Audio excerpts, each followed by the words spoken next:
I'm going crazy. I'm going crazy.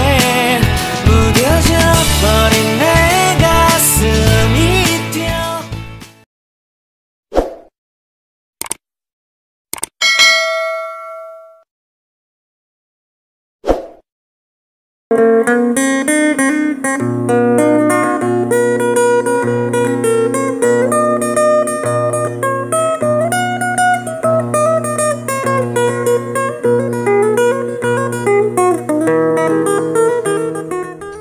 Tujuan pembelajaran kita pada pertemuan kali ini adalah setelah kegiatan pembelajaran dilaksanakan, peserta didik diharapkan dapat 1. Menjelaskan kegiatan produksi, menjelaskan kegiatan distribusi, dan menjelaskan kegiatan konsumsi.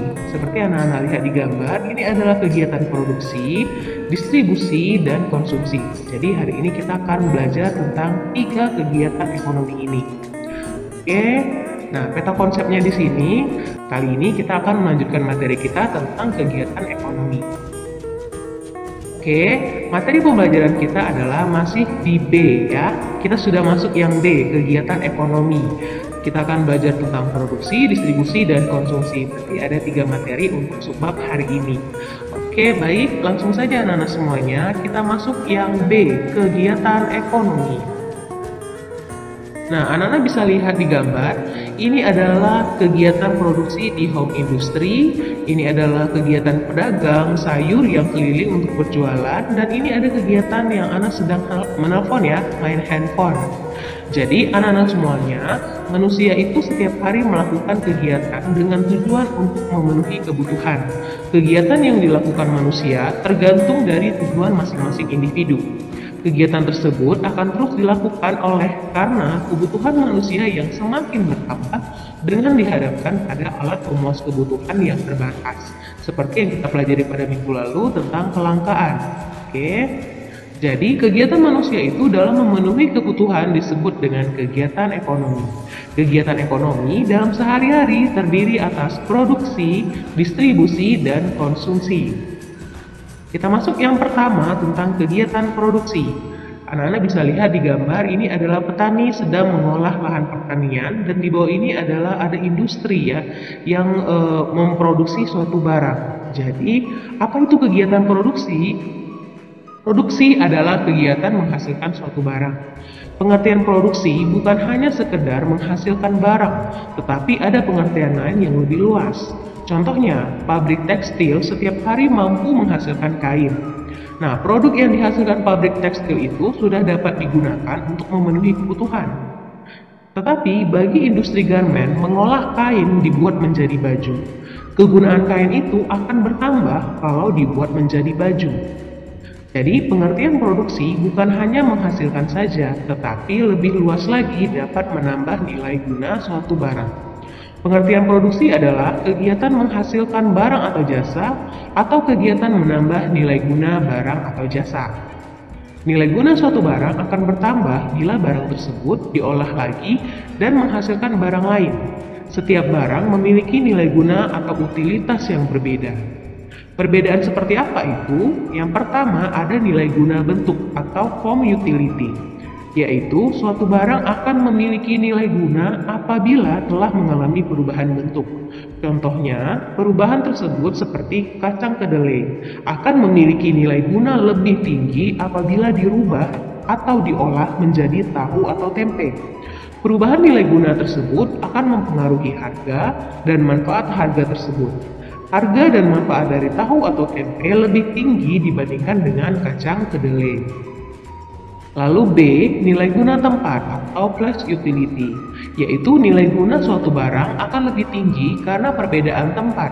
Misalnya, pasir akan bertambah nilai gunanya kalau dibawa ke toko bangunan. Jadi, pasir yang ada di sini itu akan bertambah nilainya jika dia berada di toko bangunan. Harga pasir di toko bangunan itu dihargai dengan harga yang lebih tinggi. Dan selanjutnya pasir itu yang kemudian diolah dengan semen, batu untuk membuat suatu bangunan itu juga akan lebih bertambah lagi nilai gunanya. Oke. Lalu yang C, nilai guna waktu atau time utility, yaitu nilai guna suatu barang akan bertambah kalau barang tersebut digunakan pada saat yang tepat. Misalnya, jaket digunakan pada saat kita kedinginan. Payung kita gunakan pada saat hujan atau panas. Nah, nilai guna barang tersebut akan bertambah kalau kita menggunakannya pada saat kita membutuhkannya. Jadi anak-anak semuanya, seperti jaket dan payung itu akan ada nilai gunanya kalau misalnya kita gunakan sesuai dengan waktu yang tepat. Tapi kalau misalnya tidak kita gunakan, maka nilai gunanya hanya sebatas payung atau jaket aja. Seperti itu ya. Lalu D, nilai guna kepemilikan atau ownership utility, yaitu nilai guna barang akan bertambah apabila barang tersebut telah berpindah kepemilikannya. Misalnya, sepatu di toko belum memiliki nilai guna dan akan memiliki nilai guna jika sepatu tersebut dibeli oleh seseorang dan kemudian dipakainya.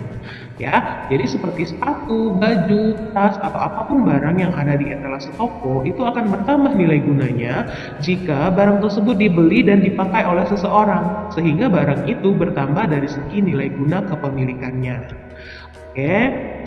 Jadi, orang atau lembaga yang menghasilkan barang atau menambah kegunaan barang itu disebut dengan produsen.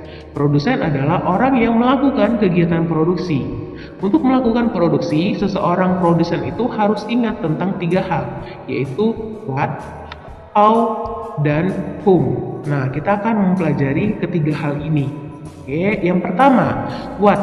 Barang-barang apa saja yang akan dihasilkan dan bahan-bahan apa saja. Ini berhubungan dengan tujuan dari produksi. Tujuan produksi untuk menghasilkan barang produksi atau barang konsumsi. Jadi produsen harus mengetahui dulu dia mau buat apa nih, lalu bahan-bahannya apa aja nih. Nah, itu berhubungan dengan what. Yang kedua, how. Bagaimana memilih faktor-faktor produksi untuk memproduksi barang tersebut harus dipikirkan juga oleh seorang produsen, karena ini bisa menyangkut tentang tenaga kerja, modal, dan bahan baku dengan tujuan memproduksi barang atau jasa yang berkualitas dan harga jualnya murah. Yang ketiga, whom. Kepada siapa barang tersebut didistribusikan. Nah, permasalahan yang ditimbulkan bukan sekedar bisa menghasilkan barang aja, tetapi barang tersebut harus diterima oleh masyarakat. Untuk itu, seorang pengusaha itu perlu mengadakan promosi supaya barang hasil produksinya dikenal dan disukai oleh masyarakat. Jadi yang pertama, produsen itu akan memikirkan apa sih barang yang akan kita produksi, bahan-bahannya apa saja, lalu bagaimana bahan-bahan tersebut kita bisa produksi menjadi suatu barang. Dan terakhir, dia akan memikirkan untuk siapa barang ini akan saya jual. Nah, ketiga hal ini akan dipikirkan oleh seorang produsen, ya. Jadi produsen menghasilkan barang dengan tujuan antara lain memenuhi kebutuhan konsumen, memperoleh keuntungan, dan menjaga kontinuitas barang atau jasa. Produksi memerlukan faktor-faktor produksi atau sumber daya ekonomi. Oke, faktor-faktor produksi ini adalah apa saja yang digunakan untuk memproduksi suatu barang. Nah, kita lihat yang pertama ya, kita bahas faktor-faktor produksi. Jadi, faktor produksi itu dibedakan menjadi 4, yaitu faktor alam, tenaga kerja, faktor modal, dan kewirausahaan. Faktor alam dan tenaga kerja itu disebut dengan faktor produksi asli, karena dengan 2 faktor tersebut, manusia sudah dapat menghasilkan barang. Faktor modal dan kewirausahaan itu disebut dengan faktor produksi turunan, karena faktor ini sebagai hasil dari faktor produksi asli. Nah, keempat faktor ini akan menentukan berhasil tidaknya kegiatan produksi. Oke, anak-anak harus ingat ya tentang faktor-faktor produksi ini. Jadi produksi itu akan berjalan jika menggunakan keempat hal ini. Oke, kita lihat pertama faktor produksi alam. Faktor produksi alam adalah faktor produksi yang disediakan oleh alam sebagai bahan mentah atau bahan baku produksi. Contohnya tanah sebagai sumber daya alam dan manusia dapat menggunakan untuk lahan pertanian, pabrik, perkebunan, peternakan, tempat untuk usaha, dan lain sebagainya. Lalu ada hutan. Nah, hutan di sini bisa menghasilkan bahan mentah kayu. Lalu ada barang-barang tambang seperti emas, biji besi, minyak bumi, dan gas alam. Lalu ada air, dapat digunakan untuk pengairan atau bahan baku lainnya. Yang kedua, faktor produksi tenaga kerja. Tenaga kerja adalah sumber daya manusia yang dapat digunakan kemampuannya untuk proses produksi. Nah, tenaga kerja dibedakan menjadi 3. Yang pertama, ada tenaga kerja terdidik atau skill labor. Adalah tenaga kerja yang menempuh pendidikan formal, misalnya dokter, guru, dan konsultan. Lalu ada tenaga kerja terlatih. yaitu tenaga kerja yang memiliki keterampilan yang terlatih seperti montir, sopir, dan penjahit. Lalu ada tenaga kerja tidak terdidik dan tidak terlatih, yaitu tenaga kerja yang tidak punya keterampilan seperti tukang sapu, tukang sampah, dan kuli bangunan. Lalu ada faktor produksi modal. Modal adalah segala hasil produksi yang dibuat manusia dengan tujuan untuk menghasilkan barang-barang atau jasa-jasa lain. Modal tidak hanya dapat berupa uang, tetapi bisa juga berupa barang, seperti modal gedung, mesin, bahan mentah, atau bahan baku yang digunakan dalam proses produksi. Ya, jadi dalam satu proses produksi itu dibutuhkan modal. Ya, bisa bentuk uang, gedung. Jadi kalau nggak ada gedung, usahanya tidak jalan. Begitupun mesin dan bahan mentah juga seperti itu. Itu termasuk dalam faktor produksi modal. Lalu ada faktor kewirausahaan. Nah, kewirausahaan adalah kemampuan seseorang untuk beberapa orang untuk menyatukan semua hasil faktor produksi itu agar dapat menghasilkan barang tersebut. Jadi kewirausahaan ini sangat penting peranannya dan sebagai penentu dalam pelaksanaan serta hasil yang ingin dicapainya. Ya, jadi tadi ada sumber daya alam, itu adalah bahan baku. Lalu ada sumber daya manusia, ya, itu manusia bisa mengolah sumber daya alam tadi untuk dijadikan suatu produk. Lalu ada modal ini bisa menggunakan mesin atau uang untuk dia menjalankan usaha. Lalu kewirausahaan, keahlian dia dalam mengolah bahan baku menjadi barang itu merupakan faktor kewirausahaan. Oke.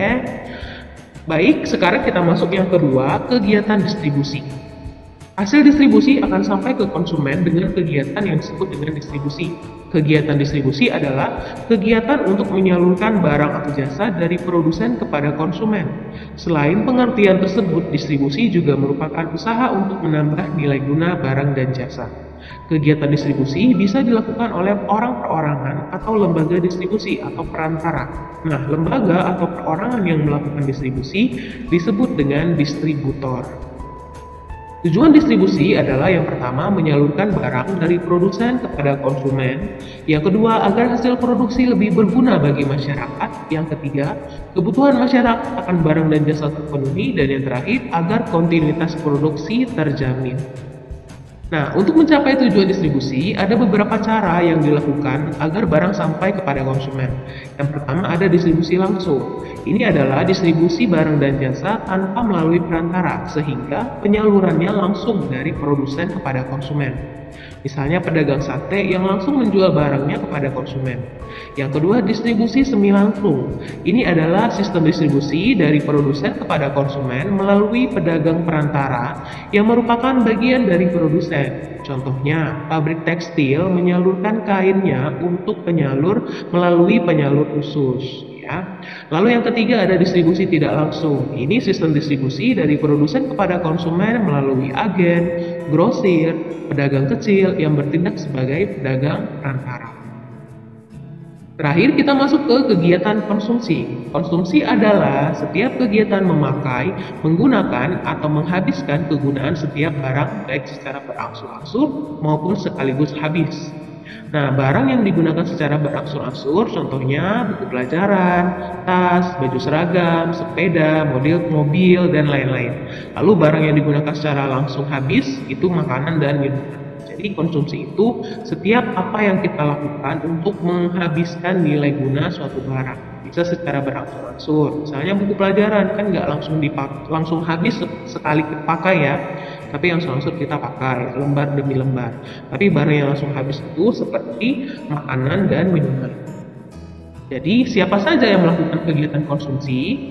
Di dalam ilmu ekonomi, pelaku konsumsi dapat dikelompokkan menjadi rumah tangga keluarga, rumah tangga perusahaan, dan rumah tangga negara.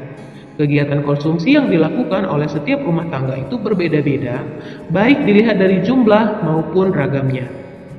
Yang pertama, kegiatan ekonomi rumah tangga keluarga. Setiap anggota keluarga mempunyai kebutuhan yang berbeda-beda, baik dilihat dari jumlah maupun ragamnya. Ya, kebutuhan mama, papa, adik, kakak itu pasti berbeda.